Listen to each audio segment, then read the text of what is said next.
ازله پیژنم هغه خامخا چې کوم نه نسي ته تیاری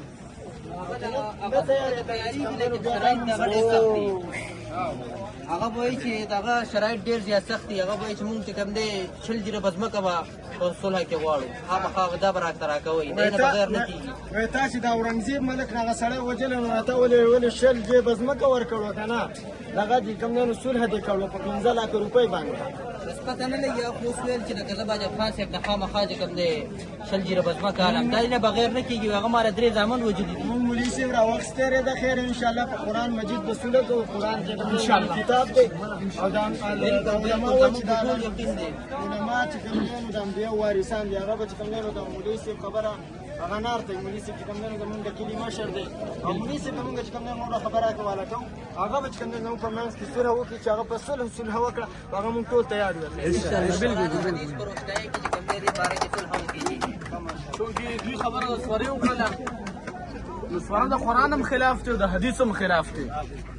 دا د شریعت خلاف ده. دا الفاظ مونږ له نه دي ویل پکار. په دې باندې انسان ګناهګاري کفر ته به دې رسي. قرآن ما ته حکم کوي والصلح خیر. صلح کې خیر ستاسو د لانجه چې تر څومره پورې وشي د دې اخري حل چې کوم دی هغه روغه ده. چې روغه نه شي ستاسو دا مسله نه ختمېږي. لهذا دا ټولې خبرې چې روغه کې هغه زړې خبرې به یې داسې نه چې تا هغه زړې خبرې مې یادې ساتې او روغ هم کې هغې پر روغه نه شي کېدی څوک ورته زړې خبرې نه یې کړي. مونږ خو عجب خان صاحب ته دا وایو خو عجب خان صاحب چې کوم دی هغې شرایط وي نو شرایط چې کوم دی دې نه تسلیموي. انشاءالله عجب خان صاحب سره به مونږ خبره کوو. هغوی به د خیره تیارېږي او دا شرایط داسې خاص شرایط نه دي. دا واړه واړه شرایط دي.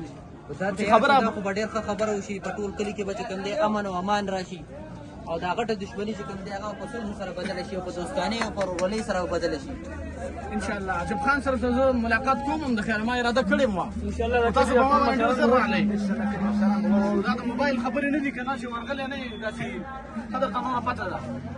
انشاءالله تعالی اوس چې کوم دی د مانځه ټیم قریب دی. په مانځه کې به چې کوم دی د کلي مشران کشران ټول راغلي نو مونږ به مشرانو ته خاص وګورو. هغوی به چې کوم دی نو ټول کښېني. هغو سره به مولوي صاحب چې کوم دی نو خپله خبره وکړي او ټول به په شریکه باندې هغې عجب خان خواله ورشو چې ته دې صلحې ته تیار شه. که صلحې ته نه تیارېږي مونږ ټول کله چې کوم دی نو ستا نه څه کوو بېرغبتي کوو. که ټول کلي دښمنۍ ته تیارېږي ډېره ښه ده. که نه تیارېږي خپله چې کوم دی نو سواره پرېږده او دغه شرط یې لرې کړه او د قرآن مجید باندې به چې کوم دی نو د اسلام په روشنایۍ کې او د شریعت په روشنایۍ کې